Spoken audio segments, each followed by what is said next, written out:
I don't remember a time in my life when they weren't there. They came into my life when I was kind of probably 4 years old, and they're still there.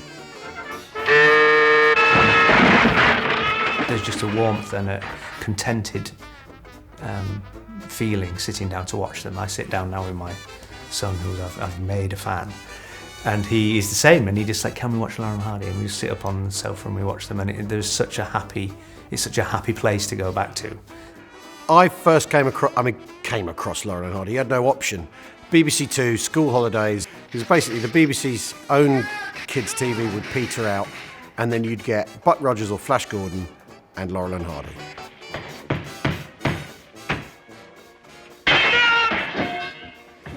You know, it's like almost prenatal. I grew up with it, you know, child of the 50s, and by then they were showing the films on television. Wait, I'll get it.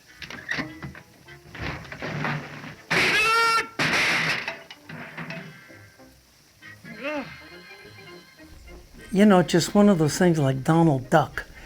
You know, you grow up with it and becomes part of your fabric. It's hard to comprehend now, because so many decades have passed since their comedy, how revolutionary they were and how much they pushed comedy and developed comedy, because they were at that amazing transitional period between silent films and sound. And they were, of course, two of the few comics made the transition. Their voices were perfect for how they looked. I think a lot of the talkie stars, their voices were just distinct. Hardy had that hoity-toity, slightly pretentious voice, so perfect, and Stan had that kind of, that dumb, gullible, naive voice too. I don't even think people really thought of Stan as having an English accent. He was just different. He was Stan. He talked like Stan Laurel. I brought you some hard-boiled eggs and some nuts. And Ollie, you know, some of his diphthongs are Brooklyn, but it's from Georgia. You know, there are certain places those two accents combine, but they kind of combine perfectly. Here I was for the first time in my life, having a nice, peaceful time. And you had to come and spoil it.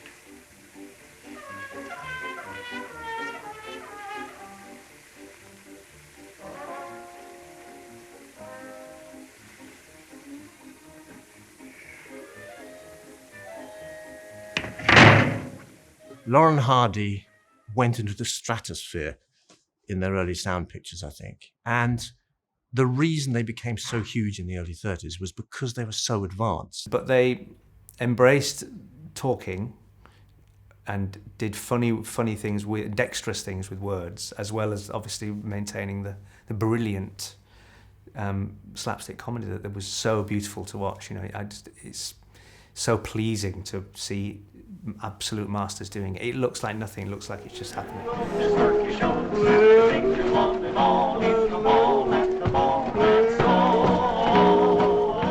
And of course that will have been worked on and honed until it appears like it's just by accident those things happen, but of course it's not, and it's amazing to see.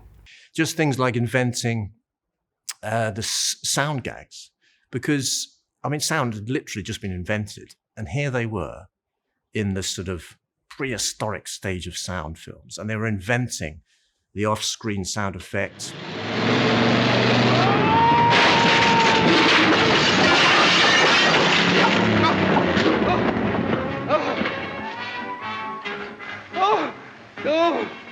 The off-screen pratfall. Laurel and Hardy, of course, were not young men even when they teamed. You have to remember that Stan was getting close to 37 years old, Babe was 35, and they had been doing a lot of knockabout comedy for a good decade or so before that.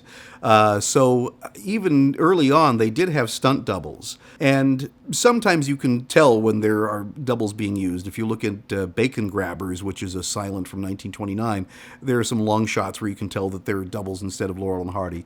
But that being said, there are many times when, obviously, Babe particularly, takes falls on camera, and you know that he is doing it because he falls and he gets up. And for example, in Big Business, There's a scene where Stan is throwing all these vases out of the window and Babe is hitting them with a shovel as if he's a baseball player. And at one point he falls, but he gets right back up again. He was quite agile for such a heavy man. And I remember his widow Lucille told me, she said he had scars and marks all over his body because these were souvenirs of some of the stunts that he had done, not only in Laurel and Hardy pictures, but going back before that to the films that he made with Larry Seaman and Billy West, and even Pokes and Jabs and Plump and Runt, going back to when he was in his early 20s. You know, so the type of film work that Babe did right from the start was very demanding and punishing on his body because it was knockabout comedy. The thing about Laurel and Hardy is because there's two of them, you can relate to being one or the other, dealing with one or the other. That's the joy of a double act, of course, is that you're not just focusing on one person, you're watching a relationship play itself out. And theirs is the perfect double act screen relationship. It epitomizes the double act. And I mean, in a way, there's kind of no point doing double acts since then, I think. They completely, absolutely defined the thing.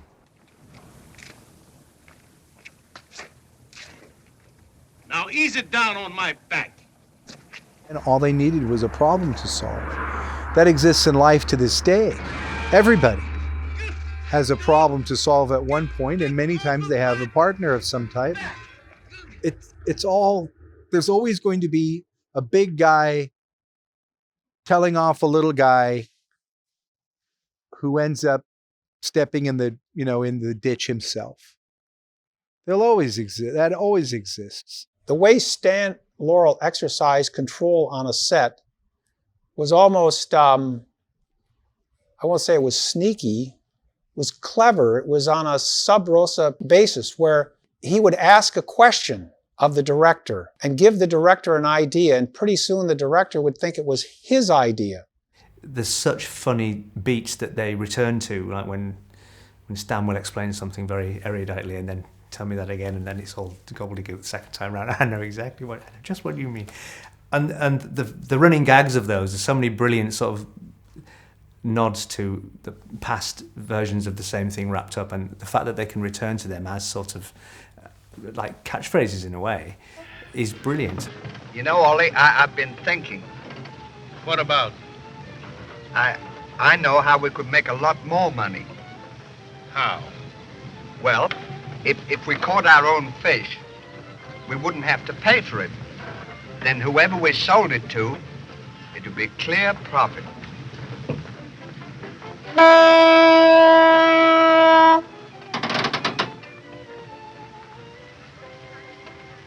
Tell me that again.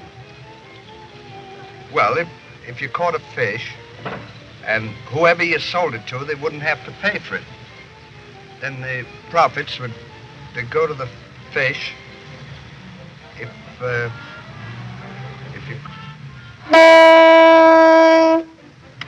you caught... I know exactly what you mean. It's a thrill, and it's a thrill to see him on a big screen, the way it was meant to be. I saw it with a full audience. It was great. It was just phenomenal to see a movie that way. I think a comedy especially needs to see it with an audience. So as you know, Grandma and Grandpa Tony raised me. And Tony used to tell me a story about before he knew Grandma, that he would get a call to go over and show some Laurel and Hardy films on the reel-to-reel. And one of his famous claim to fames was that he would go show to the Beatles Laurel and Hardy films, and they would be tired and needing of some inspiration. And so he would show up with the films, put them on, they'd be smoking cigarettes, cigars, drinking, having a laugh, and just kind of rejuvenating themselves after, a good night of recording. And I always remember that because Grandpa Tony thought that was one of his biggest thrills in life, was to know that the Beatles were also fans of Stan Laurel. I had a friend who dealt in film, trading films. And I bought a couple of original 16 millimeter films. I actually gave one to Ringo on his birthday once in 1970 or something like that. I only had 2 or 3 left, and I I gave him one, I want to say it was called The Clock, but I may be wrong about that. Short, it was a short film.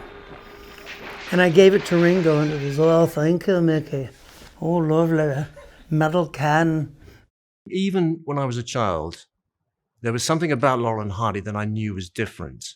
And it's later when you grow up and your sort of intellect matures, you realize what it is. And it was because it was the first time friendship was depicted on screen. The only person at Hal Roach Studios where there was ever a problem was Stan Laurel. It started when he went to England in 1932 and found out how popular he was. He came back to the studio flush with his success, and his ego was soaring. And so he had a very independent attitude at home and at the studio. There's something gentle about it and warm, and it's not cynical, it's not comedy fueled by hate. And I think now more than ever we need to remind ourselves about the sort of joy of this kind of comedy. The great thing about Laurel and Hardy is that you don't have to outgrow them. They stay with you. They're your friends until the day you die. But she carved her name and I carved mine. Oh June, like the mountains, I'm blue. I'm lonesome for you. Boing! Bomb!